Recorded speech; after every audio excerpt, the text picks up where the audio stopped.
Hey everyone, welcome back to my channel.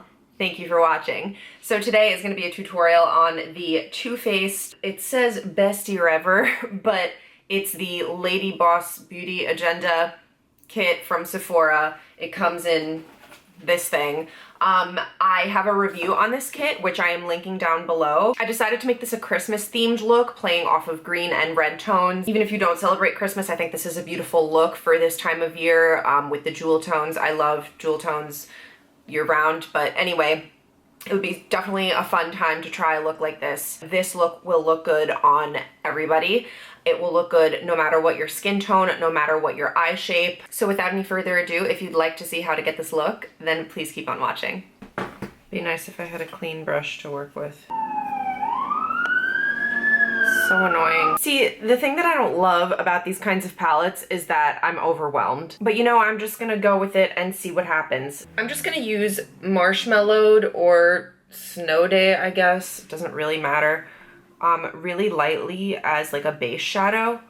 One thing that I do enjoy about Too Faced's matte shadows, like the light ones especially, is that they're very pigmented. That they actually brighten up my already very light skin. Then I'm gonna take my Inglot 6SS and Love Actually, this like warmish pinky shade, and I'm just gonna dust that in the crease. Now I want this look to have an overall cool tone, so I'm not using too much of that shade. Next I'm gonna go in with Deck the Malls, which is like a gray dusty lilac on my Smith 235, and I'm just focusing that in the crease. This is actually one of my favorite kinds of colors for the crease. By the way, I've baked under my eyes because with some of the swatches I got fallout, so I'm just anticipating that. Now I'm gonna go in with Plum Pudding on this Nars Push Liner brush.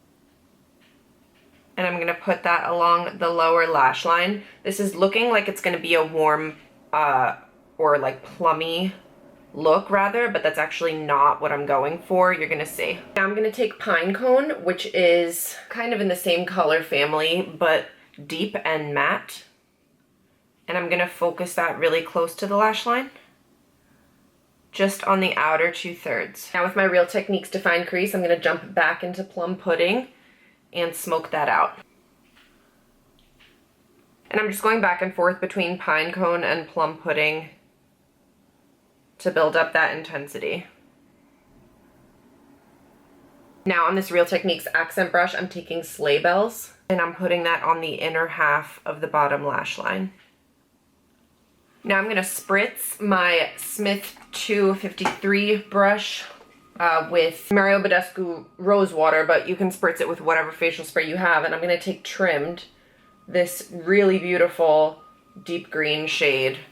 Not a shade I normally gravitate towards, which is one reason I can be thankful for a palette like this. Christina's laughing because I normally just shit on palettes like this. Wow, that is so beautiful.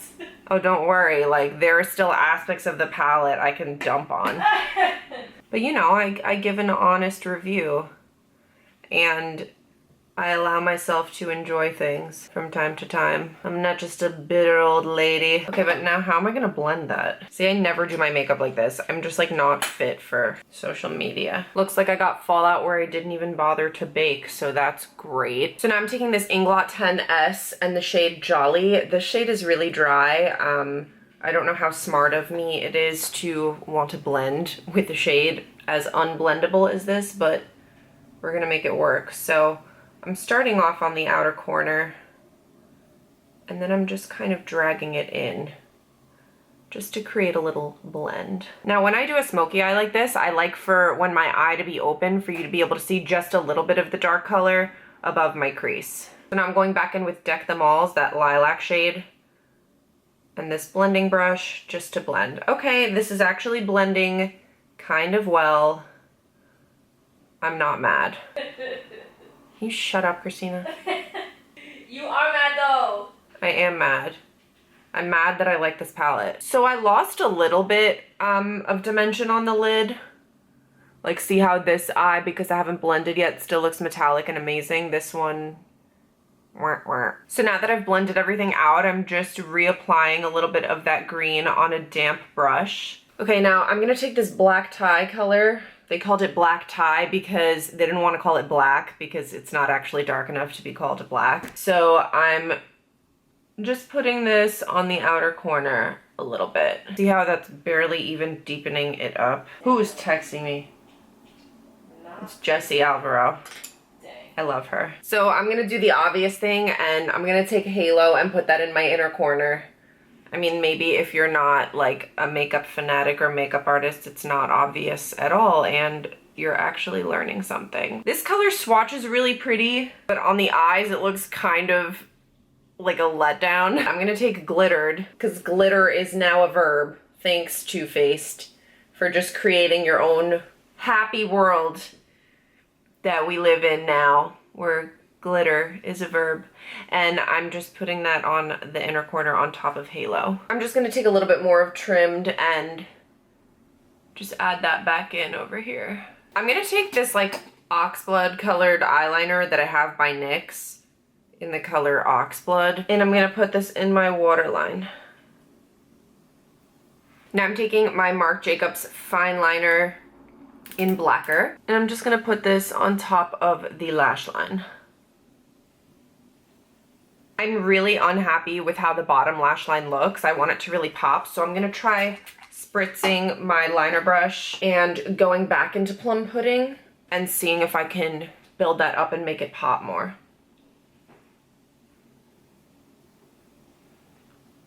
Okay, yeah, I mean, that looks way better. I'm gonna do the same thing with Sleigh Bells, that rose gold shade.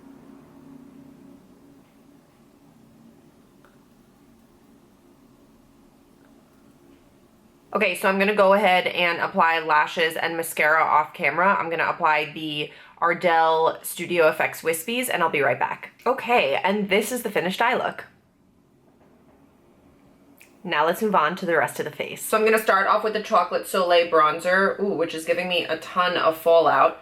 I use the Milk Chocolate Soleil on myself, and I tend to use the Chocolate Soleil in my professional kit. I think it's a wonderful bronzer, but it blends beautifully and the tone of it is gorgeous. Even though this bronzer is a little bit darker than what I'm used to, with this brush, it's really beautiful. The color is just gorgeous. So yeah, this is the one product by Too Faced that I think is freaking amazing. Just kidding. They have other products that I love, but basically, you know, things that were developed before they were bought out by Estee Lauder.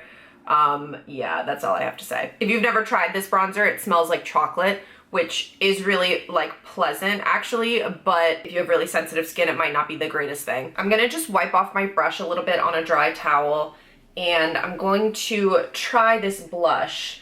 I don't like coral blushes, but it will probably look pretty with this look. Okay, that's pretty. I think if I applied it with a more dense brush, it would definitely be more pigmented. Again, if you want to see swatches, check out my review on this palette. I will have it linked down below. That actually looks pretty. I like it. Now, the highlight, on the other hand, I'm not going to use because I don't like it. I used it the other day. The color is pretty, and it doesn't appear to have chunky glitter in it, but something about the texture just makes my skin look not cute. Like, it is like a really glowy highlight, but I think you can obtain the same results without the like making your skin look textured and weird with something like a Becca highlight. So that's what I'm going to use. So I'm going to use the Becca highlight in Vanilla Quartz on my Real Techniques setting brush. No matter what your skin tone is, you could find a highlight from Becca that suits you. Another product that I thought I liked, but I actually don't, that comes with this kit is the Melted Matte Liquefied Matte Longwear Lipstick in the shade Sell Out. Again, if you want to see a swatch of this, check out my review of the kit down below. I'm going to take this thing off of my head. Take that thing off your face. I'd rather keep it on, please. I'm going to use the Nars Rikugien, just like no one knows how to pronounce this, satin lip pencil. And I feel like I need a little bit of a lip pencil with that, so I'm using my IT Cosmetics Your Lips But Better waterproof lip liner stain in the shade Blushing Nude. amazing shade. By the way, people ask me all the time whether you should do your lip liner before your lipstick or vice versa, and it just doesn't matter. Like, it kind of matters, like, depending on what you're trying to achieve. But sometimes I put the lipstick on first and then I'm like, okay, now I want a liner, so I end up doing it second. Okay, and now I'm gonna use a product that for some reason I'm obsessing over. This is the NYX Pump It Up Lip Plumper in 07 Elizabeth. Elizabeth, whoever you are, you must have beautiful lips to have had this product named after you. I actually do notice subtle plumping with this, and I never thought I'd be a person that cares to apply a lip plumper, slash it kind of scares me, like it's making my lips swell, but I don't care. This makes my lips look amazing. Okay everyone, this is the final look. Thank you for watching. I hope you have an amazing holiday season. I'm really not into, like, you know, like capitalism and the holidays and all that stuff, but I love any good excuse to do something fun and different and themed with my makeup, and of course time to spend with your family and friends. I kind of gave you my thoughts throughout this tutorial on the palette, but if you want to see a full review and like whether I think that you should buy this, then please look down below. Other than all of that, please don't forget to subscribe, give this video a thumbs up if you liked it, and I will see you in the next video. Bye!